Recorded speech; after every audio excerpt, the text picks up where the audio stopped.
उत्तर प्रदेश में पिछले 4 दिनों से बीजेपी दल बदल से जूझ रही है। इन 4 दिनों में बीजेपी सरकार के 3 मंत्रियों समेत 11 विधायकों ने पार्टी छोड़ने का ऐलान किया है। 3 मंत्री, साथ में 11 विधायक। सिर्फ आज के दिन 2 विधायकों और 1 मंत्री ने बीजेपी से इस्तीफा दे दिया है। स्वामी प्रसाद मौर्य के साथ 8 पिछड़े और दलित विधायक पार्टी का साथ छोड़ चुके हैं।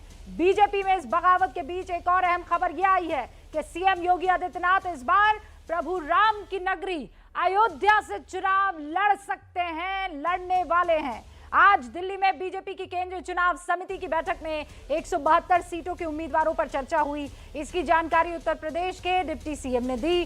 सूत्रों की माने तो योगी आदित्यनाथ का अयोध्या से लड़ना लगभग तय है।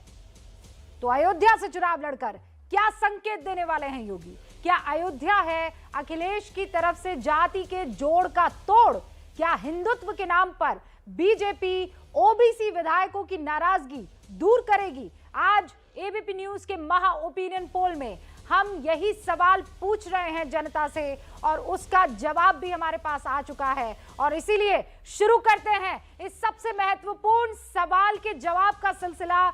और पहले सवाल के लिए इसीलिए मैं रुक करूंगी मेरी सहयोगी रोमाना का, जो मौजूद है ये बताने के लिए कि जनता की राय क्या है। रोमाना। शुक्रिया रूबिका। तो जनता की राय आखिर क्या है? योगी अगर अयोध्या से चुनाव लड़ेंगे तो क्या बीजेपी को फायदा होगा? और ये सवाल इसलिए क्योंकि जिस तरीके की भगदड़ बीजेपी में मची हुई है, ऐसे में जाति की काट के लिए हिंदुत्व को धार देना और उसके लिए धर्म नगरी अयोध्या, और ये आंकड़ा आपके सामने है, 56% लोगों का मानना है हाँ, अगर योगी आदित्यनाथ प्रभु राम की नगरी अयोध्या से चुनाव लड़ते हैं तो फिर बीजेपी को फायदा होगा कहने वाले 56% लोग हैं। ना में जवाब 31% लोग दे रहे हैं और 13% कह रहे हैं पता नहीं। लेकिन महत्वपूर्ण हो जाता है ये 56% का आंकड़ा, जो ये मान रहा है कि यही एक तरीका है डैमेज कंट्रोल करने का, यही एक तरीका है जाति की काट लेकर आने का कि हिंदुत्व को धार दी जाए, और उसके लिए सबसे बेहतर विकल्प यही कि अयोध्या नगरी से योगी आदित्यनाथ चुनाव मैदान में उतरे बतौर उम्मीदवार। रूबिका। 6%, 31%, 56, 31 और रोमाना ये बता रही है। और मौजूद कहां है आप देख रहे हैं पीछे उनके अयोध्या की वो नगरी साफ तौर पर नजर आ रही है। और क्या इसी को मास्टर स्ट्रोक की तरह बीजेपी इस्तेमाल करने वाली है? आगे कुछ और सवाल है जिनका जवाब रोमाना आपके सामने रखने वाली है।